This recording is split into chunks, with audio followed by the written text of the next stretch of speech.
সবাইকে শুভ সকাল আর good morning. তো আজকেও আমি স্টার্ট করলাম পুজো দেওয়ার থেকে। তো আমি পুজো দিয়ে দিলাম, এখানে দেইনি, দিচ্ছি মানে আমার শিব ঠাকুরকে জল ঢাললাম, তারপরে চাউল দিলাম, তারপরে কি করলাম, কাপড়টা নিলাম, বাকি যে ঠাকুরগুলো আছে সেগুলোকে স্নান করানোর জন্য। তো ফটো ঠাকুরের স্নান এইভাবে হয়, সবাই জানো। কাপড় নিয়ে ওটাকে ভিজিয়ে ওটাকে স্নান করানো হয়। তো যাই হোক, আমি তোমাদের সাথে এই ছোট্ট মোট্ট আমার পুজো ঘরটা তোমাদের সাথে শেয়ার করছি। আর আমি আগেও তোমাদের সাথে আমার পুজোর যে ঘরটা আছে, আমরা কীভাবে পুজো দিই সেটা ছোটো মোটো করে শেয়ার করেছিলাম, কিন্তু আজকে মোটামুটি কেমনে দিই, কী থেকে কী দিই সেটা স্টার্ট করছি। তো এখানে নিচে কাপড়টা খুলে গিয়েছিলো, তো সেটাকে উঠিয়ে লাগানোর জন্য আমাকে পুরো আসনটা উঠাতে হবে। তো তাই আমি কী করলাম, এটাকে আস্তে করে নিচে রেখে দিলাম, যে পরে সেটাকে আমি ঠিক করবো ঠাকুর দেওয়া হওয়ার পরে। তো এখানে আমার সব ঠাকুরকে স্নান ধান করানো হয়ে গেছে। তো এখন আমি সবাইকে দিচ্ছি জল, তারপরে ওনাকে দেবো খাওয়ার। তো ওই জন্য প্লেটগুলো লাগিয়ে দিচ্ছি। তো যাই হোক, ঠাকুর দিতে খুব ভালো লাগে আমার। আর কারণ কি, আমি মেয়ে কাল থেকে ঠাকুর দিই। আগে যখন ডিউটিতে বের হতাম, তো সকালে উঠে আমার একটাই কাজ ছিল, খালি পেটে উঠে স্নান ধান করে আগে পুজো দেওয়া, দেন তারপরে আমি পুজো টুজো দেওয়া হওয়ার পর রেডি হয়ে ড্রেস আপ করে তারপরে আমি খাওয়া দাওয়া করে তারপরে কাজে যাওয়া। তো সেম হ্যাবিটটা আমার রয়ে গেছে এখন। আমার পুজো দিতে এখনও মানে খুব ভালো লাগে।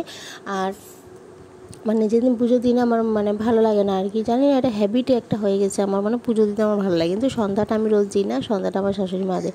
তো পুজো এদিকে করার পর আমি তুলসী ঠাকুরকে জল টল ঢেলে দিয়েছি। অ্যাকচুয়ালি তুলসী ঠাকুরকে জল এখন ঢালে না, প্রথমে ঢালে, কিন্তু আমাদের বাড়িতে সকাল সকালে তুলসী গুঁড়িতে জল ঢালা হয়ে যায়। তো আমি লাস্টে অল্প ঢেলে দিই। তো এখানে দেখো, আমাদের এখানে বসানো আছে ওম, বসানো আছে, আর সাথে বসানো আছে আমাদের মানে শাশুড়ির মা শাশুড়ি। তো উনিও সাইডে বসিয়ে রেখেছে, ওনাকে একটু জল দেয় সবসময়।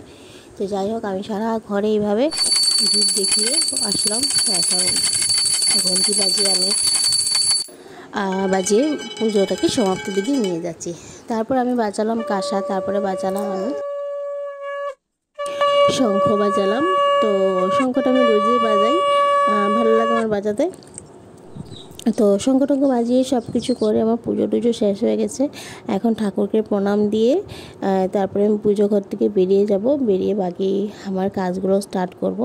তো পুজো করে সব কাজই শেষ হয়ে গেছে। পুজো ঘরটাকে একটু আমি ঠিকঠাক করে রেখেছিলাম।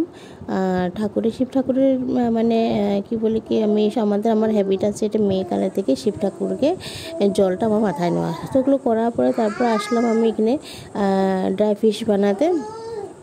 তো এগুলো সব রেডি করে রেখেছিলাম, সেটার আর শর্ট দিতে পারিনি।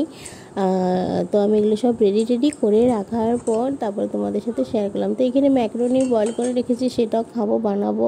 খিদা পেয়েছে অনেকটা, তো সেটা বানানো হয়ে গেছে। সেটার আর আমি বানানোর ভিডিওটা অতটা করতে পারি না, কারণ কাজের মাঝে ভিডিও করা হয়, তো তাই প্রত্যেকটা ক্লিপস দিতে পারি না আমি। তো যতটুকু পারি, তাই আমার ভিডিওগুলো মানে ব্লগগুলো অনেকটা ছোটোই হয়, পুরোটা দিতে পারি না। তো এখানে আমি এই ড্রাই ফিশের জন্য যে সবজিটা বানাবো, তার জন্য আলু ফ্রাইটা করে নিচ্ছি একসাথে, একলগেই মানে সব কাজগুলো আমি করে ফেলি। তাই জন্য আমার কাজগুলো অনেক জলদি শেষ হয়ে যায়। তো এখানে আমি মশলাটা ফ্রাই করে নিচ্ছি, ড্রাই ফিশের জন্য একটু ঝোল সবজি বানাবো।